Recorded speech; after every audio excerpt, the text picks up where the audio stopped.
Hello and welcome, fellow Marvel fans, to the Snark Industries podcast. I'm John. And I'm Remy. And we invite you to join us as we work our way through every Marvel TV show, movie, and crossover, meaning if there's a Marvel character on screen, it's fair game. All categorized in the temporal order of their setting. By the time we're done, we'll have built a complete start-to-finish timeline of the entire Marvel Cinematic Universe. To accomplish this goal and to have a bit of fun along the way, each episode will be split into two parts, the Watch Party and the Deep Dive. If you're hearing this, you found one of our deep dives. This is where we slow things down and take a more pragmatic, in-depth look at a piece of Marvel media. We'll walk through the full plot, explore connections to the wider MCU and Marvel Comics, highlight Easter eggs, unpack lore, and of course, give you our own personal thoughts and feelings. Although this episode stands on its own, it is designed to complement the Watch Party. So, if you haven't watched along with us yet, we highly recommend starting there first and coming back here for the full breakdown. Most importantly, we want to thank each and every one of you for joining us on this incredible journey. We're not affiliated with Marvel in any way, shape, or form. We're just fans who are passionate about these stories and these characters and wish to share them with everyone in a new and exciting way. So, sit back, relax, and enjoy this episode of Snark Industries.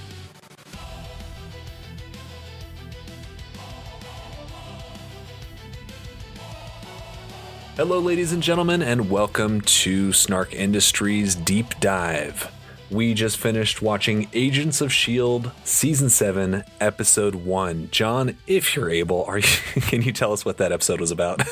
So, fun to watch this out of place from the rest of the series by a large margin. Yeah. But we have another time travel episode.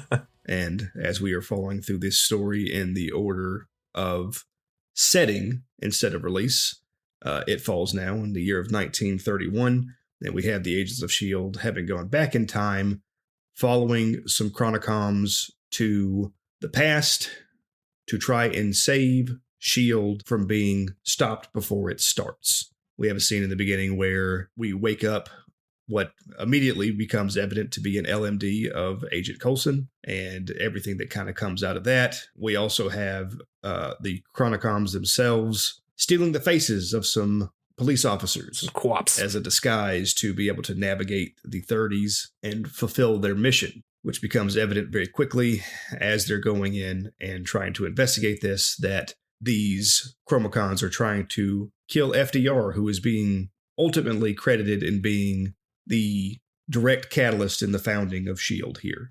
Though he didn't start it himself, it's his actions that led to it being formed.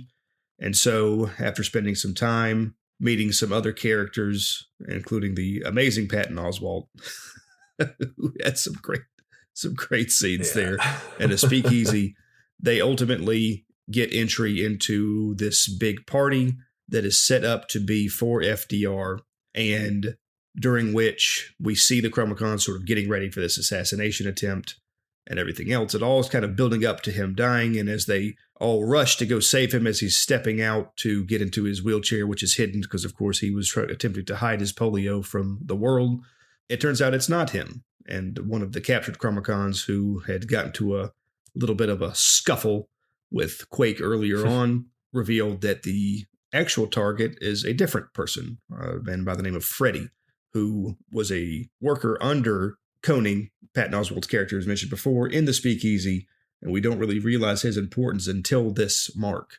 And it turns out that the Chromicons were actually not after FDR at all, but instead were trying to kill this Freddy, who similarly, though didn't found it himself per se, his direct action leads to the formation of Hydra, which then in turn, as a response, leads to the formation of S.H.I.E.L.D. So in order to save S.H.I.E.L.D., we have to save Hydra.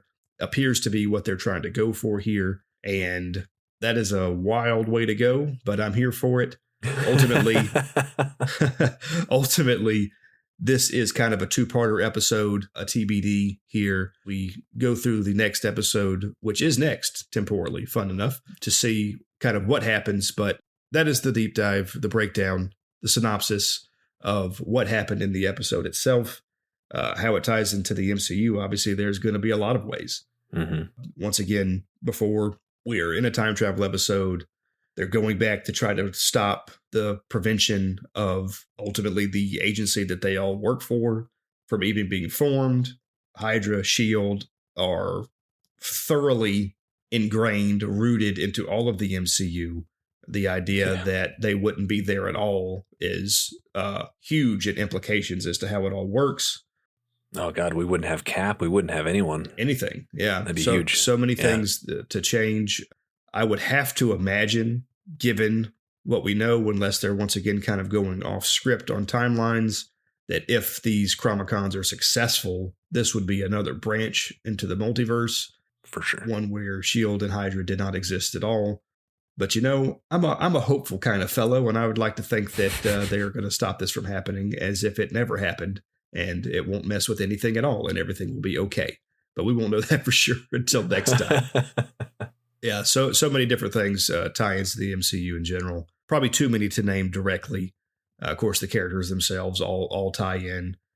Coulson, especially, even though this is an LMD version, is there and prominent from the very beginning. So in terms of the actual MCU proper, we'll call it, release. So a lot of tie-ins there. How about comic books specifically?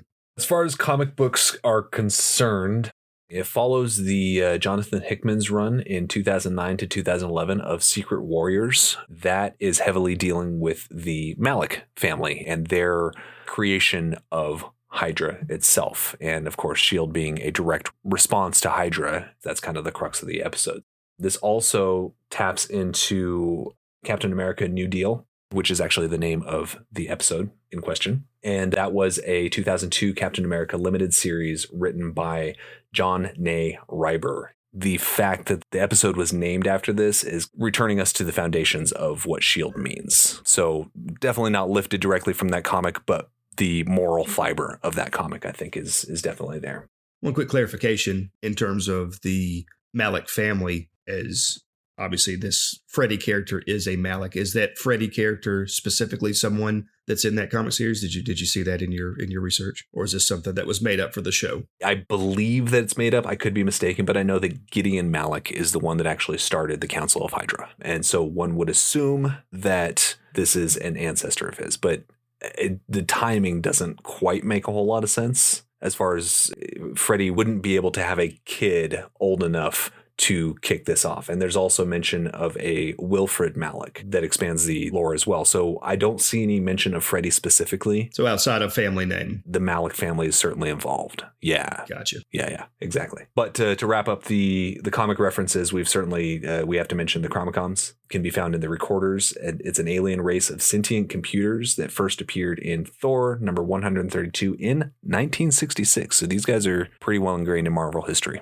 Absolutely. Yeah, as far as Easter eggs are concerned, that is about it. So overall, what are your thoughts jumping in kind of blind season 7? So definitely, and I'll go ahead and reveal now early that I am a few seasons behind even this season on Agents of S.H.I.E.L.D. anyway. So I feel like I have some missing context for some of the nuances of the inner character sort of interactions. Yeah. But overall, I enjoyed this. I still, and of course, hopefully to see the conclusion before I can draw a full good stance on things. With it being time travel once again and could be mucking up timelines once again, I'm a little apprehensive, but like I said, I like to be a hopeful man. So we're going to hope that it all works out in the second part of this blast from the past of the Agents of S.H.I.E.L.D. show.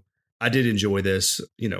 I thought it was fun, kind of interesting to see a good plot twist. I did not see that coming in terms of them trying to eliminate Hydra from being formed first, and that was their way of kind of cool going after S.H.I.E.L.D. I thought that was a very interesting way to do it. Took me by surprise. So it was fun. No, it was good. One of the better episodes that I can remember of the show itself, to be honest. Oh, wow. Okay.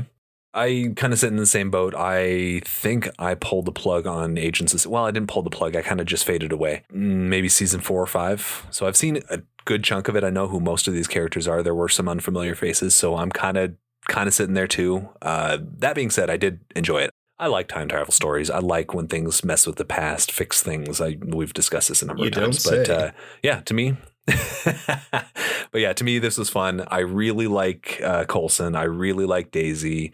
Mac is cool. There are some characters that I was expecting to see that I didn't, May being one of them, but she was there, but not the May that we're familiar with. So kind of bummed not to see that, but also curious to see where she's going. But overall, I enjoyed it. Fun episode, but I'm with you. I gotta see the second part to really put my stamp on it. We're in limbo, but not for long. Yep, not for long. But yeah, we will see you for the next episode when we finish out this storyline. Indeed, we will. Thank you for joining us in this episode of the Snark Industries podcast. To join the conversation and further explore the Marvel Cinematic Universe with us, head on over to snarkindustriespod.com. The link will be in the show notes. But with that, we will see you in the next adventure.